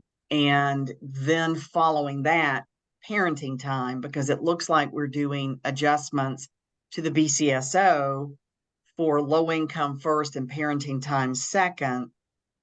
And I just can't seem to reconcile that in my mind yet as to exactly how that's going to work, because then I look at the bottom line and I'm like, well, how is that child support amount still going to reflect an amount that is not higher than that 19%, so it's payable? is probably the only way I can think to put it right now. But can we work on that offline and on some worksheets and see what that looks like? I'm And then we can confident it share. can be done. Yeah. Okay. All right, A thank lot you. of parenting time would come after. I mean, it would have to. Right. Yeah. I think it would be your line 1, your gross income, line 2, your adjusted gross income, which is schedule A and B out of the Right. way. Then you have a BCSO, and we're having to make sure where is that coming from. If it's low income, it's going to come from that table, but the low income portion of the table. And then you have that BCSO, whatever that looks like. And then it's a pro rata share applied to the BCSO. So Right. each parent has their share. Then so You low income would file have already been whatever factored else. in, and then we would bring in parenting time. Yeah. And So it would maybe come off of, and also yeah. the Schedule D stuff. Right, we'd have, Right. well, and that's the thing, is I think we'd bring in parenting time before we get to Yeah, Schedule D. that makes sense. Does that make sense? Yeah. Jane? I do want to just say, what I'm hearing you guys talk about is that you want to do low income, then parenting time, and then the add-ons. That would be the childcare. And that will be a different way from Michigan and Minnesota. So, Okay, well, that's what we're going to have to look at then, because Yeah. I didn't really think about that. As I see it, the low income table and then the minimum order, the below 1,500, that's just a way to calculate income, right? I mean, that's just a way to calculate the amount of child support you pay based on your income. We're just adding a couple of steps to try to deal with the problem that we've seen of people at the low end of the income spectrum, not having a problem in many cases paying the amount we calculated under the old table. So we're just revising, the table to calculate the amount of child support based on income. But other than that, that doesn't change the way you would bring in all these other things. I mean, to me, we're just simply changing the way we calculate the basic amount. right. But then we'd have to bring in the parenting time, because it needs to come off the individual parent share of the BCSO. Then we bring in Schedule D and perhaps Schedule E with deviations and reach a child support amount. Yeah. No, I agree with all that. I want to figure out what table low income? Does it leave a low income in there? I mean, is it, by the time we get to line, 17 or whatever it will be, it's going to be factoring in parenting time as well as the additional expenses, plus possibly deviations for other items. And that bottom line is going to be either up or down from what we're talking about with low income. So Jane, help me here. We'll have to play with this, because this is different than what these other states do. And it's different than my preference, actually, which will probably blow you away. I think I can look at Michigan and Minnesota on how they already do this. Is that what you're suggesting? Well, we can, yeah. And Okay. I will say that my preference is that you don't double dip. You either get low income or parenting time and you take the lower of the two. Ah, okay. I haven't heard us say that before. Did I And no, miss it you have somewhere? never said that. Okay. And I just think that we'll have to be careful with because theoretically the parenting time should result in a zero order in some cases. And we don't want that low income adjustment to be last, because then they'll have a 19% order, even though they have equal income, equal Okay. custody. So, but Minnesota does theirs last. And they have an exception for, if I remember right, for shared parenting, but they also do their low income after their add-ons. And They do it after. Michigan, Okay. yeah, and Michigan Okay. does their low income after their add-ons. So we're Okay. just, Yeah. I'm So glad you're there's- saying all this now, because I had not thought, I've been thinking about it and I couldn't reconcile it in my mind on what the worksheet would look like, but now I understand why I couldn't reconcile it. It's going to change significantly. For us right. to go with Minnesota, Michigan, we're going to end up changing the footprint of our worksheet. Yeah. Yeah, you will Okay. have to do that. And what we might do, Elaine, is like draft up some options, and just because I Okay. think, it's a Friday afternoon and people are going, who's on first, what's on second, and I think once they see the outcome, that maybe they'll go, that doesn't really feel fair, or this option feels fairer, or Okay. more appropriate. I think we have to, make it really concrete to think Okay. We about can the work, we can outcomes. talk next week offline on that, but thank you for Yeah. indulging me to get to that point, because I just really could not ever reconcile it in my head completely, but now I understand why. And, and we could talk about the add-ons. I mean, I think right now, that's a good theoretical thing to talk about, whether it's appropriate. And I'll tell you, this is an issue that a lot of commissions spend a lot of time on. And then the reality is that, low income parents, I know Deborah has some statistics on this and stuff like that with the childcare and stuff, is that what we see in the case file data is that we don't see it that often in the low income cases. And I know Deborah and I had a conversation about TANF childcare and stuff like that.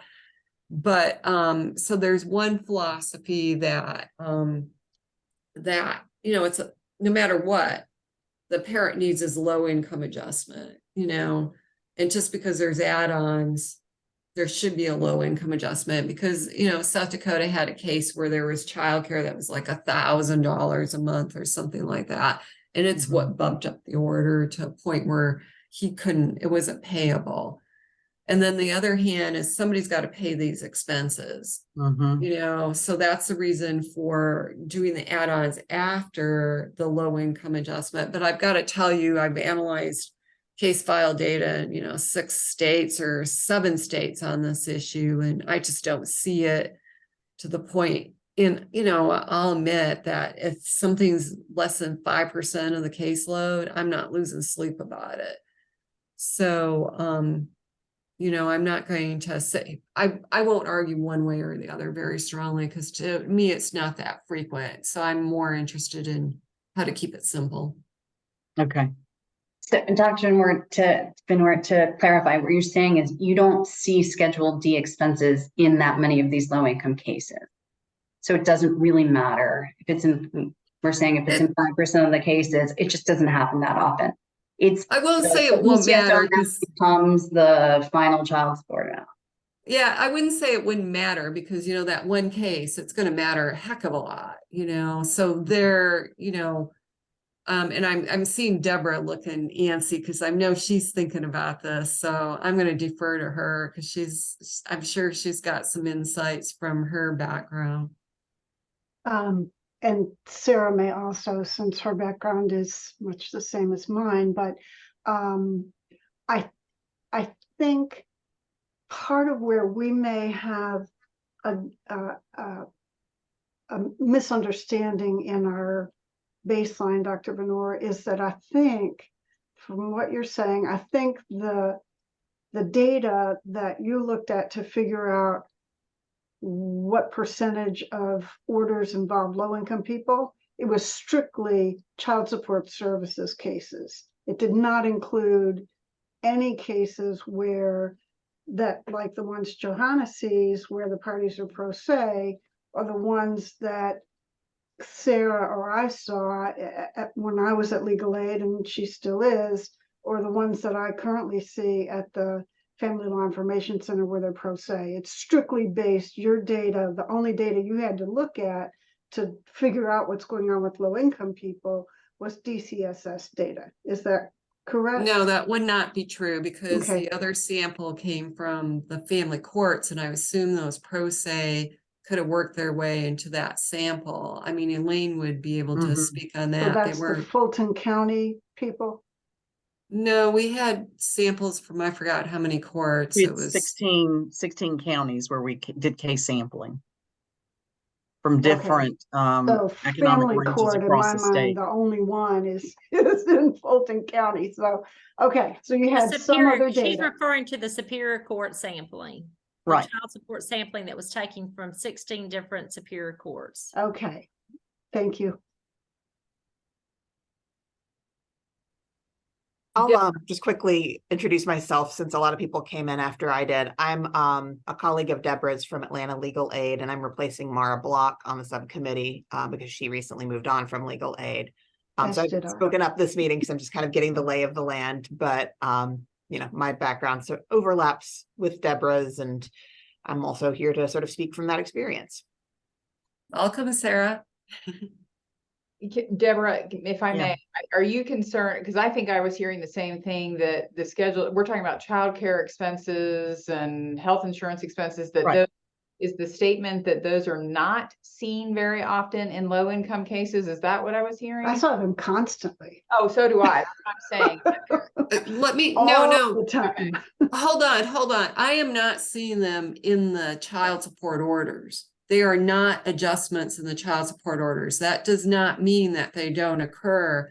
And if you guys are seeing them, you somehow are needing to get those cases to me, because I never see them in any states. I'm actually blown away that you say that there's all these pro se litigants that are that low income. And I'm thinking, where are they in all these states? Because I'm not seeing it. Well, And I'm very, very concerned about that, because to me, suggests there's a silent population out there that for some reason we're not tapping into. Well, Both, go ahead. go ahead.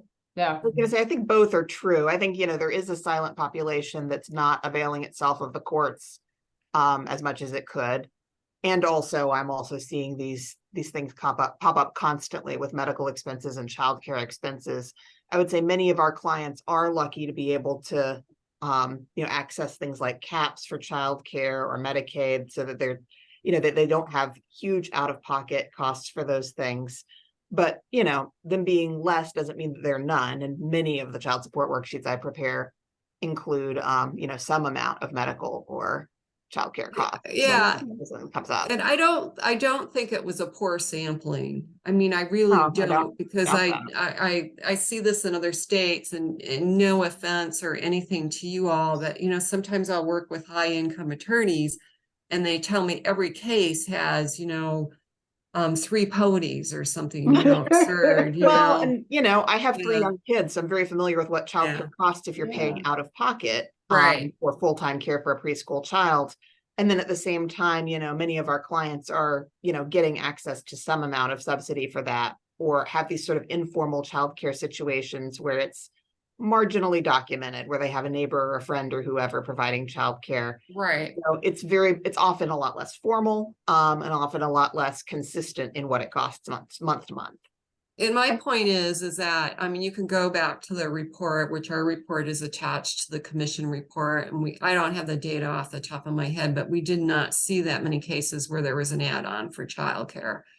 And I don't want anybody to walk away thinking that that was not a statistically valid sample. I think that probably does reflect Georgia and what's applied. And, I mean, Elaine's probably looking as she reaches, but I don't want us, I don't want, I mean, and it's been consistent over years. So I don't know, there's something I don't know Yeah, what to say there's about that. definitely a gap here, and I think in other states, one thing that will make the data come out differently than in Georgia is that in Georgia, low-income custodial parents rarely bother with TANF because the amounts are so incredibly low, way lower than they were in the state I used to practice in, which was Michigan before I moved down here. It's just night and day. So here in Georgia, if somebody is on TANF, of course, they're automatically entitled to child support services to be dealing with their child support case, but they are gonna get child care subsidy because it goes with TANF. You don't have to wait in the line like you do for the CAPS program. If you get TANF, you get daycare subsidy. But in Georgia, where the TANF amount is $280 for a family of 3, anybody who's making minimum wage is not going to qualify for TANF, but they're going to have daycare expenses. So that's the population that Sarah and Johanna and I see regularly. They have daycare expenses, and they frequently have health insurance expenses. Those, in my experience, are just as often paid by the non-custodial parent as they are by the custodial parent, but only the custodial parent has the daycare issue. But if it would be helpful to you, Dr. Venor, for Johanna, Sarah, and me to send you child support worksheets on cases that we've dealt with over the years, I certainly I think our issue is we don't sample. I mean, I don't know how much of the counties with the family law centers or legal aid. I mean, I don't know how much of those get pulled in. So I think there's a huge gap with just in general people not being able to use the calculator. So the only time they're going to put the child care in is if they have an advocate or someone in a family law center helping them put the child care in, making Correct. Right. They don't But know we're to actually, include that. Johanna, we collect that data from the clerk of Superior Court. We actually get a copy of the order itself as well as the worksheet, and we read the documents and we But put there are everything only into a spreadsheet. 5 counties, I think, that even have a family law center, as far as I can recall, that assist at this level. Dr. Venor Yeah. misspoke when she said family courts. The sampling was from the superior courts, Superior not courts. just the ones with family law centers. Right, But 16 Right. superior courts. right. 16 counties within Georgia I would that agree. Dr. Tutterow selected for us that were That's representative of demographic information that he and Dr. Venor would understand. And I'm I so glad you were able to get Yes, data, that is- because the last time I was on the Child Support Commission, you could not get the clerks to give you any data. So that We've had is that great. happen. Yeah, we've had that happen on occasion that there were difficulties. Yeah. So, but this last time we had no difficulties. We got what we needed, even if we had to travel to the clerk and get it. Wonderful. Johanna, what were you going to say? It's 3:34, so I'm going to wrap this up. But what were you saying? Thank you, Judge. I understand. It is inadequate. I mean, it's inaccurate sampling most likely because unfortunately, I don't think enough people have access to help to do the calculations. So, because there's only 5 or so family law centers or so many people who qualify for legal aid, I just think there's a huge underrepresentation of people who are actually getting their childcare costs put into the worksheet. That's the only thing I was pointing out. So I mean, but I don't say that the data is wrong. I just think it, unfortunately. Well, and I don't know if the sampling took into consideration the large majority of people that I dealt with, at least, and still deal with on the bench, are now dealing with their childcare expenses outside of the worksheet. Well, that's So true. they might have something in a settlement agreement that says how they're going to split childcare, but they don't actually include that in the worksheet, Right. which Georgia law allows them to do. So that could be part of it too. But Yeah. we are now at 3:35 p.m. and it looks like Judge May, I'm sorry, may I ask yes. one question? Yes. I don't think we reached a conclusion on low income. Am No, I we right or didn't. wrong about that? You're No, right.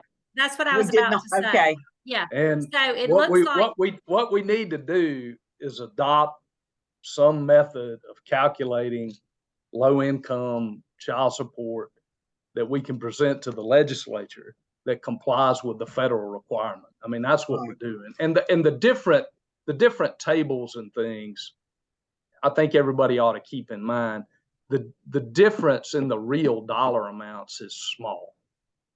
You know, it's a few dollars. So it's not gonna, the main thing we've done, and I think we've done it, one, by adopting Rothbard, and then with the low income table on top of that, we meet that federal requirement. I think it does. I think Dr. Vanur agrees that it does. And what I'd like to do is just get something that we can go ahead and present to the commission and hopefully, you know, get it approved so we can present it to the legislature and do that. Well, I think the takeaway today for at least the low income deviation is there's still some questions to be answered in at least if. And to be honest with you, Judge, I didn't think about how you'd integrate it with, you know, with the parenting time. I mean, I guess that's an issue, but Elaine and Noel are always thinking for us. Yeah. Okay, you make all these decisions, but how is it going to work in the actual calculation? Right. No, that's important. And so I think that y'all. I don't see any reason not to go ahead and adopt one of these.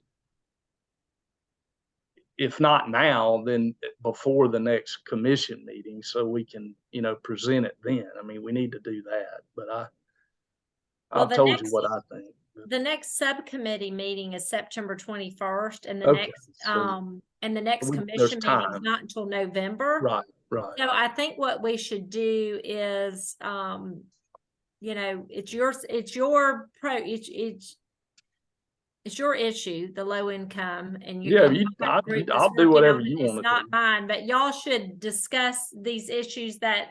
The takeaway today is there's still a few issues that need to be tweaked, right?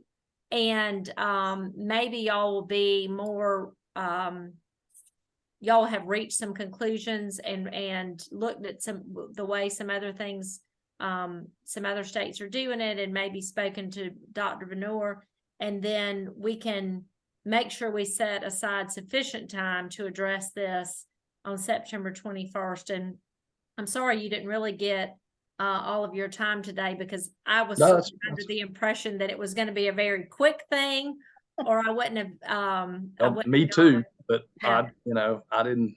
We tried, don't we? That's what we get for thinking. But now that I know that, I'll make another round, and maybe next time we can. Dr. Vanur, you have your hand up. Yeah, Yes. I just want to point out that the low income adjustment, the core of it really is the table. So for Judge Palmer to think it's an easy thing, he's right. And this whole thing with the childcare and the parenting time, that's just something you got to figure out. It's not. Well, it's not important, the core, but for the overall thing. But and where it's going to come in and what order it's going to come in. Is it in addition to the parenting time? Is it you choose one? Those are some issues that need to come up. Is it before or after Schedule D? All of those things kind of need to be ironed out. So y'all discuss that, and then we will. Make sure you have sufficient time on September 21st at 10 a.m. And we'll also continue on with our discussion on the parenting time on September 21st at 10 a.m. Yes, Elaine. Sorry. That's okay. But we're not going to be able to finish everything that we've been carrying on the agenda and moving. Yes.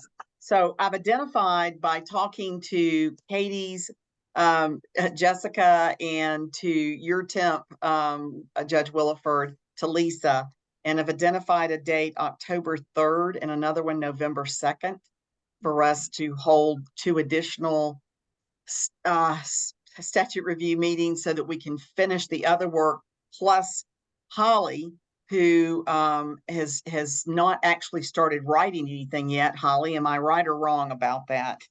You can unmute. No, I haven't. I have not, and I haven't received any sort of request from any member of the legislature to do so. And as that is confidential, whenever they come to me, I will get started. Right. Okay, now October Senator, 3rd, what right. time, Elaine? I'm trying to. well, hustle. October 3rd, let me find my agenda, because I wrote it down somewhere. All right, October 3rd, 10 o'clock is what Lisa recommended, Judge Williford. Katie, I know Jessica's not in today, so I'm not sure about the 10 o'clock for you, All right, but why they don't we had, do this? I'm gonna cut you off. We will Okay. let y'all know about the October and November dates, but the Okay. bottom line is it's gonna take more than the September 21st, and we're gonna add a date in October and add a date in November. right. We'll And our- iron those out and get that out to Okay, everybody. and Dr. Venor's contract with us ends at the last day of September, Okay, which makes sense that the other two dates are us continuing to work on the bill as well as making sure that we have the other items that we've been carrying on the agenda addressed. so the main thing we need to really focus on before September 30th is anything we're gonna need Dr. Venor's help with. Bingo, Okay. exactly. All right, well, September 21st at 10 a.m. we'll continue on. It doesn't mean we can't all be doing work behind the scenes, and hope that everybody will be before September 21st. I'll end by saying that I spoke this week at the Judicial Staff Attorney Training in Atlanta at the State Bar, and it was very similar to what I told y'all last time. The reaction was when I spoke at the Family Law Institute. And all the family law practitioners argued me up and down and told me that the standard parenting time was built in to the tables. And so at the staff attorney training, I gave a family law update, and then I gave an update on sort of some of the commission work and some of the things they need to really be mindful of when they're looking at the child support stuff. And I said, you know, we're doing some really interesting work, and here's one of the things we're doing. And I had two staff attorneys argue me up and down that I was wrong. And one of them told me that she was a trainer of the trainers when this all came down 15, 20 years ago, and that they trained everybody that the standard visitation was built into the basic child support obligation, and that I was wrong. And then I had another one tell me that I needed to point to her in the law where it said that it was based on an intact family, because her judge tells everybody that standard visitation is already built in, and she needs to be able to go back and show him in the law where that's not true. And I said, why don't you show me in the law where it says 100 days is built in, you know? Yeah. And of course, you know, so it continues to amaze me that, as I suspected, a lot of practitioners and a lot of judges somehow believe that the standard visitation, they're calling it standard Right. parenting time, is built in. And this woman said, and I don't know what this means, I was a trainer of the trainers, and this is what I trained, and this is what I taught. And I Do you looked know at her who she and I was?